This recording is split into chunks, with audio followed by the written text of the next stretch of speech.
কে কেন্দ্র করে আল্লাহর নবী সাল্লাল্লাহু আলাইহি ওয়াসাল্লাম রোজা রাখতেন।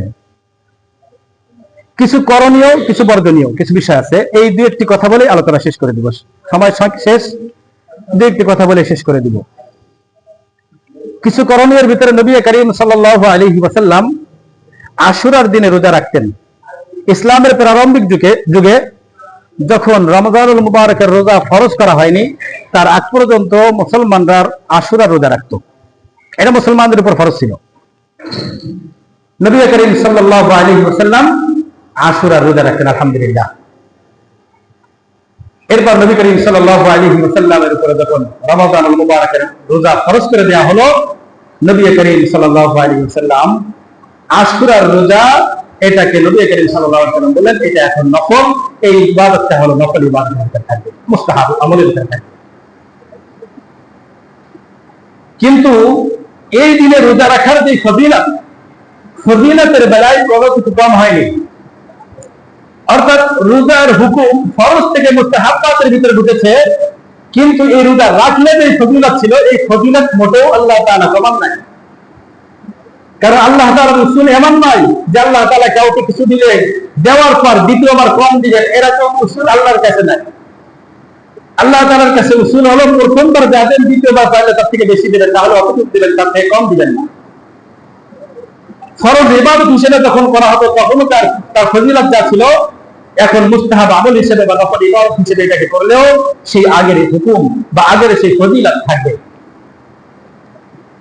নবী করিম সাল্লাল্লাহু আলাইহি ওয়াসাল্লাম মদিনাতে গেলেন, যে দেখেন আশুরার রোজা তারা রাখে। এক রওয়ায়াতের ভিতরে আছে নবী সাল্লাল্লাহু আলাইহি ওয়াসাল্লাম বললেন তোমরা মুহররম মাসের 10 তারিখে রোজা রাখো। সাহাবায়ে কেরাম নবীজিকে বললেন ইয়া রাসূলুল্লাহ, এই দিনে তো ইহুদি এবং নাসারা রোজা রাখে। মুসা আলাইহিস সালাতু ওয়াস সালাম ফিরাউনের হাত থেকে এই দিনে রক্ষা পেয়েছিলেন, এজন্য ইহুদিরা তার জন্য রোজা রাখে। হযরত ঈসা আলাইহিস সালাতু ওয়াস সালাম তার বংশের তার কওমের লোকদের হাত থেকে আল্লাহ তাআলা থেকে চতুর্থ আসমানে উঠিয়ে নিয়েছিলেন যে দিনটায়, সেই দিনের কারণে নাসারারা তাদের খুশি পালন করতে এই দিনে রোজা রাখে। নবী করিম সাল্লাল্লাহু আলাইহি সাল্লাম বলেন তাহলে শোনো, আগামী বছর যদি আমি বেঁচে থাকি, এই বছরটা একটা রোজা রেখেছি, আগামী বছর যদি আমি বেঁচে থাকি তাহলে আগামী বছর আমি 9 তারিখে রোজাটা রেখে দেব।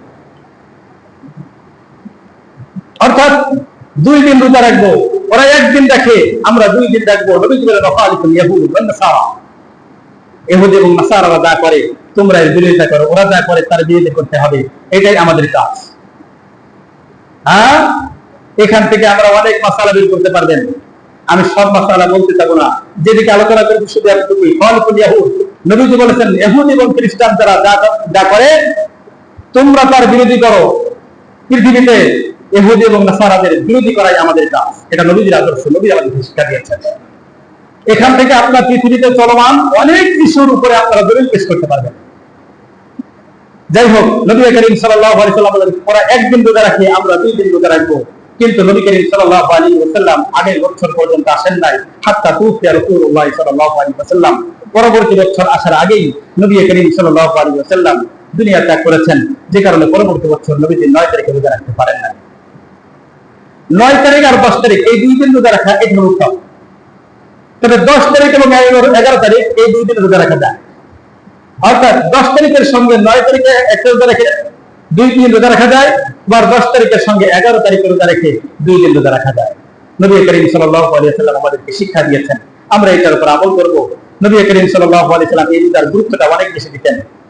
এক হাদিসের ভিতরে আছে কোন ব্যক্তি যদি আশুরা রোজা রাখে তাহলে ওই ব্যক্তির পিছনের 1 বছরের গুনাহ আল্লাহ রাব্বুল আলামিন মাফ করে দেন। তাহলে আমরা এই দিনে যদি রোজা রাখি, আজকের যে দিনটা চলছে সেই দিনে যদি আমরা রোজা রাখতে পারি, এবং আগামীকাল যারা রোজা গতকালকে রাখিনি, আগামীকাল আজকে এবং আগামীকাল যারা রোজা রাখবো, এই রোজার দ্বারা আমাদের পিছনের জিন্দেগির 1 বছরের যে গুনাহগুলো মাফ হয়ে যাবে। এটা আমার আপনার জন্য বড় পাওয়া না, ছোট ছোট আমল আল্লাহ তাআলা আমাদেরকে ছোট ছোট আমল দিচ্ছেন। ছোট ছোট আমলের কারণে আল্লাহ তাআলা আমাদেরকে অনেক বড় বড় বেনিফিট আল্লাহ তাআলা আমাদেরকে দিচ্ছেন। আমল কিন্তু ছোট, ইবাদত আল্লাহ তাআলা আমাদেরকে যে ইবাদতের কথা বলেছেন, ইসলামের ভিতরে যে ইবাদতগুলো আল্লাহ তাআলা দিয়েছেন এগুলো খুব সহজ কাজগুলো, খুব সহজ। কিন্তু এর ফজিলত আল্লাহ তাআলার কাছে অনেক বেশি।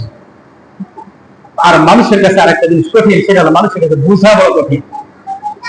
আল্লাহ তাআলা ইবাদত দিয়েছেন সহজ, কিন্তু এটা আমার আপনার মগজে এটাকে বিশ্বাস করা, মগজে এটাকে মানায় নেওয়া, এটা বোঝা, এটা আমার আপনার জন্য অনেক কঠিন। কারণ শরীয়তের অনেক মাসআলা আছে যেগুলো আমার আপনার মগজ মানতে চায় না। আমি আপনি বলে এটা তো বিজ্ঞানের সাথে মেলে না, এটা তো থিওরির সাথে মেলে না। ও মুসলমান, বিজ্ঞান আর থিওরির জন্য আল্লাহ তাআলা আমাকে আপনাকে ইবাদত করতে দেন না। আমার আপনার ইবাদত দিয়েছেন আল্লাহ তাআলা, আল্লাহর ইবাদত করার জন্য। কথাটা ভালো করে মনে রাখবেন। ওই যে মাঝে মাঝে বলে থেকে হযরত আলী রাদিয়াল্লাহু তাআলা আনহু বলেন, যদি পৃথিবীতে আমার ব্রেন, আমার মেধা অথবা আমার মন যা চায় এই অনুপাতে যদি আল্লাহ তাআলা ইসলাম পৃথিবীতে দিতেন, তাহলে আমি এর আগে উদাহরণ দিয়েছি, উনি বলেন তাহলে মুজার উপরে মাসাহ না করে আমি মুজার তলায় মাসাহ করতে মানুষকে আদেশ দিতাম। অথচ আল্লাহ রাব্বুল আলামিন মুজার উপরে মাসাহ করতে, তাও 3 আঙ্গুল পরিমাণ মাসাহ করতে আল্লাহ তাআলা নবী সাল্লাল্লাহু আলাইহি ওয়াসাল্লাম হাদিসে আদেশ করেছেন। ইসলাম আমার আপনার মগজে বুঝলেও ওটা ইসলাম, আমার আপনার মগজ না বুঝলেও ওটা ইসলাম। ইসলাম বুঝে আসুক আর না আসুক, ওটা মান্য করার নাম হলো ঈমান। আর ইসলামের অর্থ হলো নিজের মাথাকে মাটিতে ঢুকায় দেওয়ার নাম হলো ইসলাম। আল ইসলাম এর অর্থ হলো গরদান নিহাদান বরজামিন, বররুয়া জমিন, জমিনের উপরে নিজের মাথাকে নত করে দেওয়ার নাম হলো ইসলাম। ইসলামের আবিধানিক অর্থের একটা অর্থ এটা। ও মুসলমান ইমানদার, সুতরাং আমাকে আপনাকে ইসলাম যে আমলগুলো আমাকে আপনাকে কোরআন এবং হাদিসে আমরা পাই, এই আমলগুলো বুঝে আসুক আর না আসুক, তারপরে আমল করতে হবে।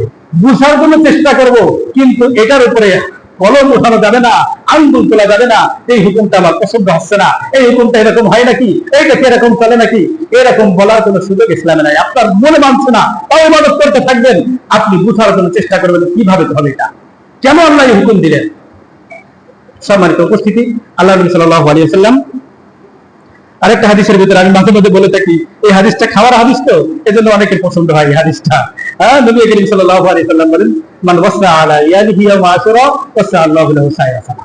কোন ব্যক্তি যদি আশুরার দিনে তার পরিবারের উপরে অধিক পরিমাণ হাত খুলে প্রশস্ত আকারে যদি কোনো ব্যক্তি খরচ করে, সারা বছরের ব্যক্তিকে আল্লাহ তাআলা এইভাবে হাত খুলে প্রশস্ত অবস্থায় তার পরিবারকে পরিচালনা করার সুযোগ আল্লাহ তাআলা করে দিবেন। আমরা ইনশাআল্লাহ চেষ্টা করব, আজকে পরিবারকে বলে দেবো যার আমরা চাই আজকে সেটাই আমি তার পিছনে খরচ করবো ইনশাআল্লাহ।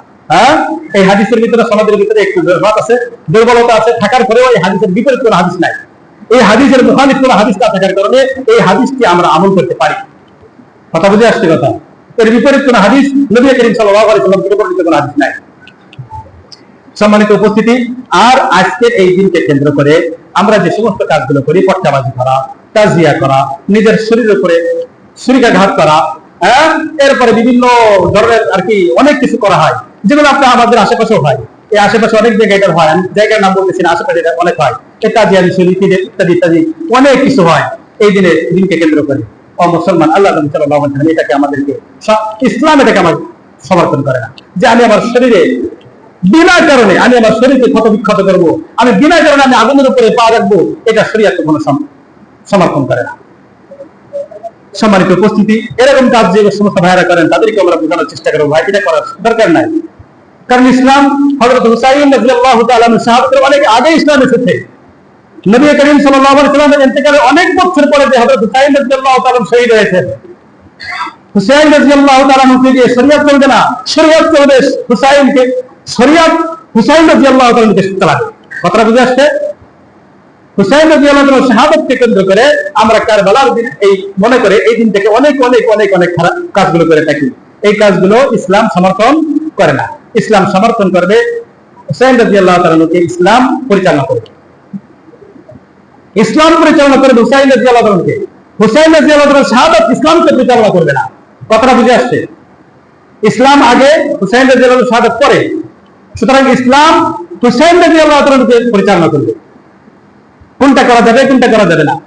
তবে আহলে বাইত নবী করিম সাল্লাল্লাহু আলাইহি ওয়াসাল্লামের পরিবারের প্রতি আমাদের পরিপূর্ণ ভক্তি এবং শ্রদ্ধা আমাদের আছে। আমরা তাদেরকে ভালোবাসি, যেরকম নবী করিম সাল্লাল্লাহু আলাইহি ওয়াসাল্লামকে ভালোবাসি, আমরা আহলে বাইতদেরকেও ভালোবাসি। কিন্তু ভালোবাসার মিছিল করতে গিয়ে নিজের শরীরে ক্ষত বিক্ষত করা, তালসিয়া মিছিল করা, ইত্যাদি ইত্যাদি, পর্চা বাজানো, ইত্যাদি ইত্যাদি করা, এইগুলোকে আমরা পরিহার করে চলবো। আল্লাহ রাব্বুল আলামিন আমাদের সকলকে এই কাজগুলি থেকে পরিহার করে চলার তৌফিক দান করুন। সম্মানিত